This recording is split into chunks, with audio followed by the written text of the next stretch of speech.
घराच्या पाठीमाग कारल्याचे येलवा आपण आलाय, त्याची कारली आपण तोडून घेऊ कालवणाला. बघा हे पांढरं कारलं कसलं मोठं ते, बघा हे कसलं मोठे. आता तोडून घेतो.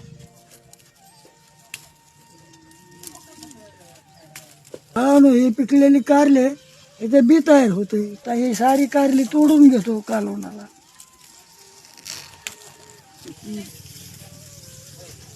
बघा बाळानं कसली पांढरी कारली, तर आता चिरून घेते.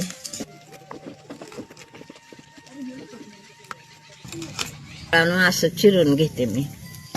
आता कारल्यासाठी काय काय घेतलंय सांगते. चटणी घेतली, तेल घेतलंय, खोबरं घेतलंय, शेंगदाण्याचं कूट घेतलंय, लसूण घेतलाय, मीठ घेतलंय, हळद घेतली, धन पावडर घेतली. लसूण टाकून घेते, तेल वतून घेते. आता बाळानं सारा माल मसाला एकजीव करून घेऊ. मीठ, धन पावडर, चटणी, हळद घेतलं, शेंगदाण्याचं कूट आणि खोबऱ्याचं कूट टाकून घेते. असं भरून घेते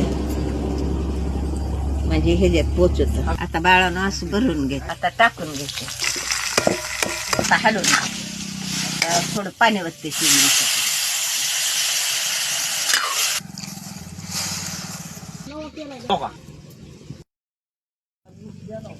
बघा बाळानं कशी उकळी आली आहे का.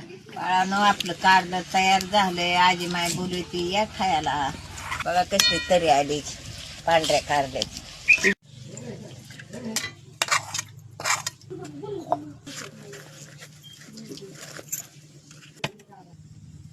बाळानो, मालकींनी काय काय जेवायला ती तुम्हाला सांगतो. झणझणीत कारल्याची भाजी, ज्वारीची भाकर, वांग्याचं भरीत, हे ताक प्यायला. आता बाळानो मी जेवाय बसतो, तुम्ही पण या जेवायला. रामकृष्ण हरी. मालकीन बाय, कारलं फार भारी झालं. चुलीवरला आहे त्याने खमंग लागतं. चुलीवर शिज